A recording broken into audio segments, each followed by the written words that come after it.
Today we're talking about submarine habitability, from the galley and food preparation to using the head, that's called the bathroom to you landlubbers. Sometimes Navy chow doesn't come out as easily as it went down. And speaking of digestive issues, some digestive issues are caused by a potential toxin that's in all the quote healthy foods that scientists have been telling us to eat from the fraudulent food pyramid for the longest time.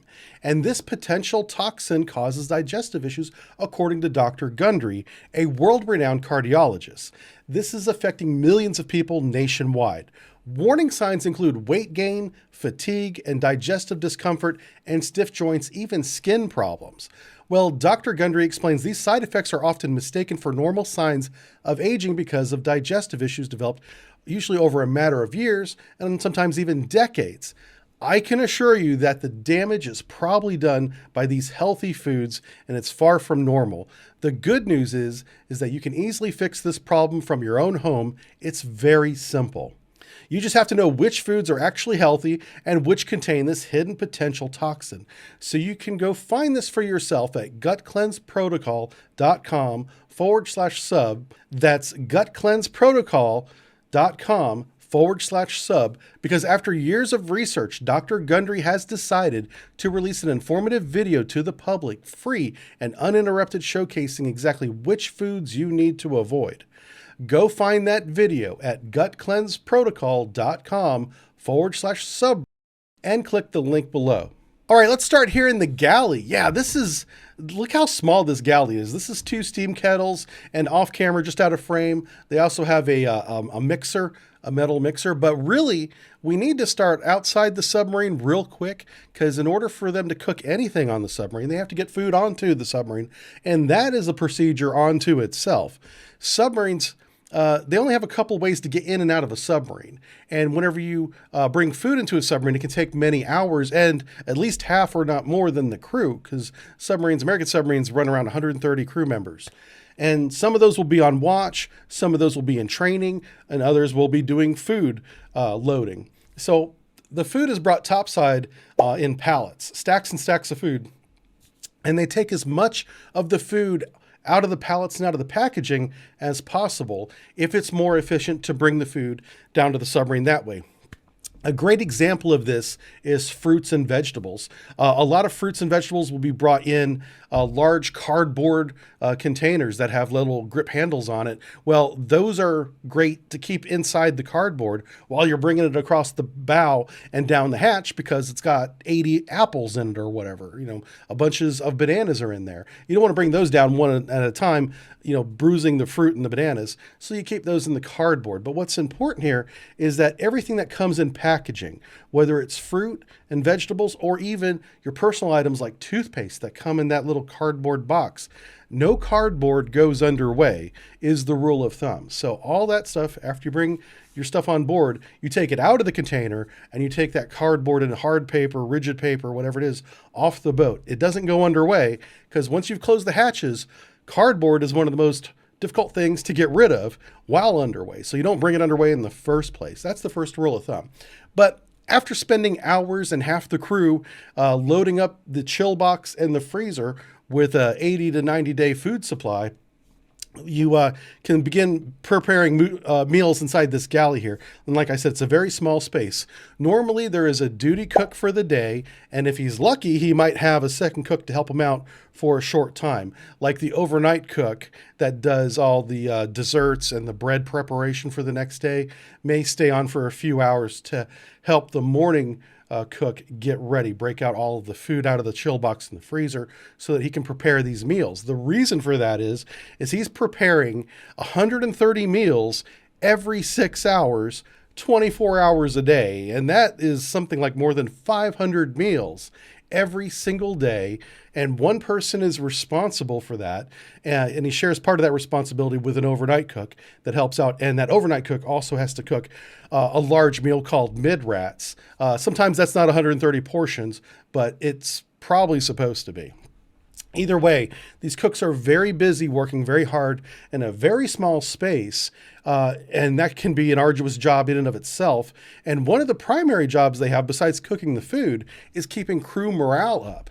So they have to be happy and, just put forward a good front sometimes if they're having a bad day, to help keep the morale of the crew up as well. That's part of their responsibility, and they take that part very seriously, as well as making very good food. I can say that food on board submarines, from my perspective, was always very good. I very rarely got a bad portion of anything that was either undercooked or overcooked. For me, it was I was very lucky, I guess, that it was very good. And the cooks take a lot of pride in that. They go to culinary school now as part of their training before they become mess attendants, we call them MSs, on board submarines. I assume that's the same as the surface fleet. I don't know for sure. But being on board the submarine, there is one final rule that every crew member, including the cooks, must adhere to. They have to do all these things, some 500 meals a day, quietly. They have to do them quietly.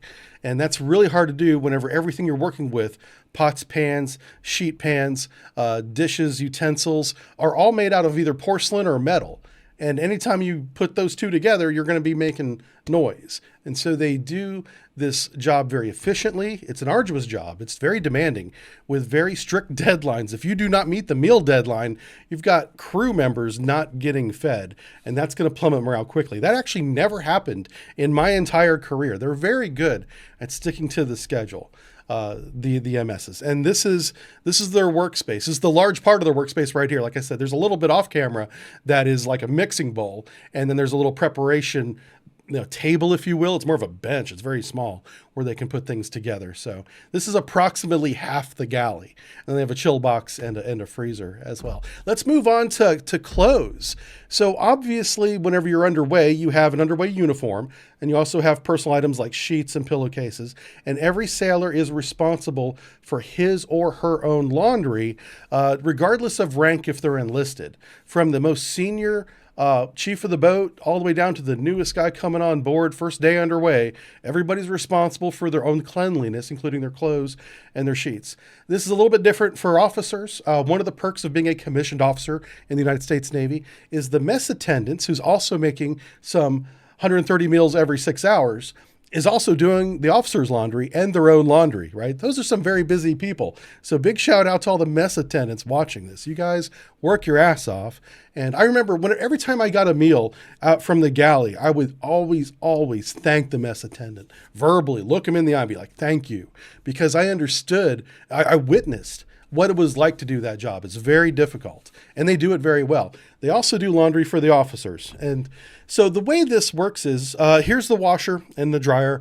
You have the silver thing is the washer, and it's a high efficiency, high speed, low water use, and very quiet somehow, does all those things, washing machine. And so you have a schedule that goes throughout the week, Monday through Sunday, 7 days in the week, broken up into 24 individual segments, hours. And every division, whether it's sonar division, torpedo division, radio, whatever, will usually have one full day, if it's a big division, to do their laundry, 1 day a week. And you'll have a 18-hour shift. It usually starts at 6 a.m. and goes all the way around to midnight. 18 hours where any person in that division can sign up and do their laundry for that hour. That's their time, their slot. And that's usually enough. There's usually more hours in the week than there are people on board. It usually works out pretty well if you're using those 18-hour shifts. Now, what about the other 6 hours? Well, that's when the mess attendants, that overnight cook who's working in the galley, another mess attendant, will be watching the washer and dryer here. And this is not set it and forget it. A person needs to be here watching this operation happen. It has to be manned. This is a manned evolution. So he's sitting there watching the washer and dryer as it goes. And so because of that, there is a time usually of 10 to maybe even 30 minutes where they're not doing anything. This is a wonderful opportunity for a new person, like the newest person on board, who's not qualified to touch anything, can operate the washer and dryer. They are allowed to do that, which is kind of ironic because one of the leading sources of fire on board a submarine is that little dryer right there. That thing's dangerous. Got to be careful with that thing. You turn up the heat too much, you'll be setting the submarine on fire, and your clothes and your pillowcases, it's going to become ash because that thing is hot. These are industrial scale, industrial strength washers and dryers, folks. This isn't the one that's in your laundry room at your house. No. This is high speed, high efficiency, get it done quick and quietly so that the submarine can continue to operate without spreading, bacteria and disease through dirty clothes, right? Anyway, so going back to the new guy, he'll have segments of 20 to 30 minutes where he's not doing anything other than watching these machines operate. And so that's a great time for him to study his qualification notes and read operation procedures, technical manuals on systems that he's going to be responsible to qualify, including the entire submarine. We have a submarine qualification and a watch station qualification. And when you're not allowed to touch anything because it's day one for you, you often find yourself between these two machines reading books. And a side benefit of this is, as if you're doing laundry for the entire day, if you're that guy, because you can't touch anything, you're meeting everyone in that day's division as they bring you their laundry. Okay, so you're doing their laundry and you're getting to know the crew one person at a time. And if you stay the laundry person for even just 1 week, you've met everyone except maybe the wardroom officers because they have the cooks do theirs. But submarines are so small, you're probably meeting them too. So it's a great way to qualify, study, meet the crew. Day one, you might find yourself here. Don't be surprised if you do. The other thing is you'll probably find yourself here because also new people that are not allowed to do anything are allowed to wash dishes for the cooks. So you may be washing the crew's dishes, dirty dishes, and the pots and pans will be helping out the cooks with that too. So brand new to the submarines, this is probably what you're going to be doing right from the start until you're allowed to do more complicated things that can also are dangerous. All right. So going back to habitability, we've washed our clothes, we got fed, we have a good meal in us. So now we want to take a shower. This is a submarine shower right here and submarine berthing there on the left. In the shower, I want to point out the squeegee. I'm so glad they have this in the shower. Every submarine shower, and I imagine every Navy shower, but every submarine shower has that little window squeegee that you see there. And the point is, when you're done with your shower, you're going to squeegee down all the inside of that shower because you don't want any mold or mildew to accumulate. And they can't accumulate if there's no moisture. You might even notice the big vent that's up there. There's always a little bit of air flowing into the shower to prevent mold, mildew, spores from becoming a problem. Not only does it just not look good and smell bad, it can make you sick. So you don't want that to even begin. Now, most showers, back when I was in the Navy, you had 3 minutes of water. And back when I was in, we didn't have like little timers. We just had to know, don't stay in there for more than 3 minutes, okay?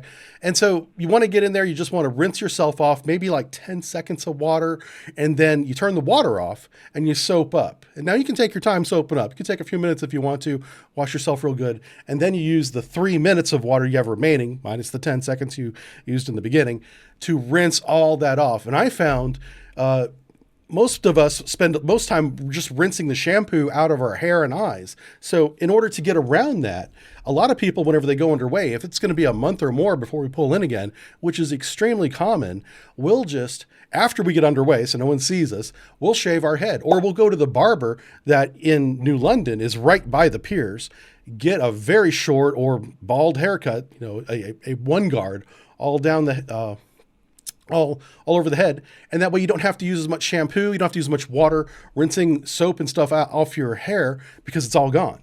So getting a close crop haircut is very important to conserving water on submarines. Just some life lessons we learned by actually doing these things. Now, the berthing situation here, I see the racks aren't any bigger now than they were when I was in. They're very small, just literally big enough for an approximately 6-foot person to sit in without having to bend his knees or sit in, to lay in. You have a foot locker there at the back of each rack, so you know the head of the person is on the other end. If you see a foot locker, that's where your feet go. Your head goes on the other side, because with a pillow, there wouldn't be enough room for your head to be under the foot locker. So every person has what's called a bedpan, a foot locker, and a rack. Now, in the past, when I was in, we didn't always have enough racks for every single person. Today, I believe it is a requirement. And the reality is, if you have a fully staffed Virginia-class submarine, I don't think you still have enough racks for everybody, even though you're supposed to. I'll have to let somebody that's active duty now talk to you about that and inform us about that. But back when I was in, we had more people than we had racks. So we had to do hot bunking where, there would be one rack and we would have 2 watchstanders and we'd be like, just don't have those 2 people on watch at the same time so they can alternate their sleep routine among the racks. And it's usually a 3-person to 2-rack rotation is usually how they do that. It's not a 1 rack to 2 people, it's 2 racks to 3 people. But ideally, everybody gets their own rack. I think in this case, this is from USS Delaware, by the way. Shout out to that crew. Those guys look awesome. I love the mess attendant of the Delaware. He's probably moved on to a different boat by the time this video comes out, but he is the epitome of a happy mess attendant, keeping morale up, baking chocolate chip cookies and whatever it is he needs to bake. He was obviously the overnight cook for the crew. Anyway, shout out to that guy. But if you look at the blue curtains here, you'll see that there's black leather, looks like nameplates or labels on them. I believe that's the person that's going to be assigned that rack is what it looks like to me. And so if you get assigned a different rack, you just take your blue curtain with you and put it on your new rack. So you've got your curtain with your name on it. The reason why that's important is like in this 6-pack of bunks, you may be waking up only 3 of the 6 people. So you don't want to go to every rack and be like, hey, is this JoJo or whatever? Time to go on watch. You want to, as the roving watchstander, who's going to be doing these wake-ups for the entire oncoming watch section, which is going to be like 40-some people, 50 maybe. He's going to go from rack to rack and with his little rig for red flashlight and read the name off the curtain. I can't believe we didn't do this when I was in the Navy. That just makes sense. When I was in, we had a rack watch bill, which was basically a map that the guy waking you up hoped he could read it, properly, so he didn't wake you up every 6 hours when there was an oncoming watch. I can't tell you how many times I got woke up for watches that weren't mine. I had to go back to the rack, or I usually just stayed up and did something. Yeah, but this is brilliant. USS Delaware, they put the name of the sailor on the blue curtain so that the person waking him up knows he's waking up the right person. Well done. I credit the Cobb for that. I think that sounds like a Cobb idea to me. Okay, and then finally, after you've had your meal, you've stood your watch, you've washed your clothes if it's that time of the week to do that, you've taken your shower and you've qualified a little bit, it's now time to use the head. All that food you had in the beginning has to go somewhere. Well, it's going to go out. And so we have heads here. There's multiple heads on board. The captain and XO have their own. The officers, the wardroom has theirs. And then there's usually 1 or 2 heads for the rest of the crew. Now, there's no official Navy photo of a submarine head, or I couldn't find it despite me looking for it. So I just have this photo here for you. But there's 2 different types of toilets without going into any graphic detail on submarines. One is an actual porcelain toilet like you have in your home. Some of our submarines have toilets like that. You hit the little handle, it flushes. It's got a little tank on it. It's just a regular toilet. But the other kind, the old school kind, the kind that I had when I was in multi decades ago, I'm feeling old now, is we had a vented holding tank, a sanitary tank. There was multiple of these, where you would flush the toilet by using a manual method of opening up a valve that goes right to seawater. You could actually flood the submarine. It would take a long time, but you could flood the submarine by opening up the flushing valve and letting the toilet overflow, and then water going everywhere. Obviously, everyone would realize what's going on before the submarine flooded, but just know that that's how it used to be done. From seawater outside right to the toilet. Then you'd open up like a big ball valve that had this big handle on it. I mean, this handle was 3 feet long. You had a lot of leverage on this big silver ball valve, stainless steel ball valve. And then all the stuff in the toilet would be flushed down to this vented holding tank. So the way you get it out of the vented holding tank is you could simply pump it off. We actually had a poop pump called a sanitary pump to pump the holding tank overboard. And we had multiple tanks. So as you were pumping one tank, you would be using or filling up another tank, right? So you weren't pumping overboard at the same time as somebody was flushing the toilet to the same system. There was no direct connection like that. Or the other way was to isolate the vented holding tank and then pressurize it to exceed sea pressure and just literally push all the poop overboard with air pressure. Yeah, very, very common way to do it. You could do it either way. So that's how submarine heads work. The sinks work just like your sinks at your home. The toilets are very different depending on the class of submarine you're on. It could look like something right from your home, or it could be this very simple operation of seawater and flush and then pump later. And so that's the head. So yeah, we've covered everything now. We've covered the meals, the watches, the clothes, the habitability. If you have any habitability questions, something I might have missed, put them in the comments and we'll address them in the future. Or you could just join our Patreon, and I'm over there all the time answering questions. So hit me up over there, okay? And remember, Dr. Gundry has released an informative video to the public free and uninterrupted showcasing which foods you need to avoid. So go find that video at gutcleanseprotocol.com/sub and click the link in the description below. If you enjoyed this video, I think you'll also enjoy Introduction to Submarine Warfare. This is the video right here.